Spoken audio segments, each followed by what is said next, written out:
રાજકોટમાં અગ્નિકાંડની તપાસના નામે ભીનું સંકેલી રહેલી ટીમને એટલું જ પૂછવા માંગુ છું કે સાગઠિયાની જેલમાં કયા ધારાસભ્યોએ મુલાકાત લીધી, કયા પૂર્વ ધારાસભ્યોએ મુલાકાત લીધી અને એ મુલાકાતની પાછળનું આર્થિક ગણિત શું હતું, એ ધારાસભ્યોએ કોના નામ ખોલવા, કોના નામ નહીં ખોલવા, ભાજપના કયા પદાધિકારીઓને સાચવી લેવા, એની શું ચર્ચા કરી, એ પણ એક તપાસનો વિષય છે. અને ખરેખર એસીબી અને પોલીસ જે તપાસ કરવા ગઈ જે રોકડ રકમ મળી એટલી જ મળી છે કે એનો વાસ્તવિક આંકડો કોઈ જુદો છે અને એ સાચી રકમ જે મળી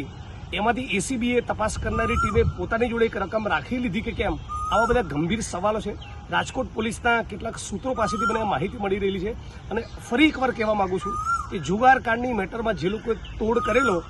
એ લોકોની વિગતો પણ અમારી જોડે પહોંચી છે અને આવનારા દિવસોમાં એનો પણ પર્દાફાશ કરવાના છીએ. પણ આજની તારીખે ભારતીય જનતા પાર્ટીના નેતાઓ, પદાધિકારીઓ, મેયરો, સ્ટેન્ડિંગ કમિટીના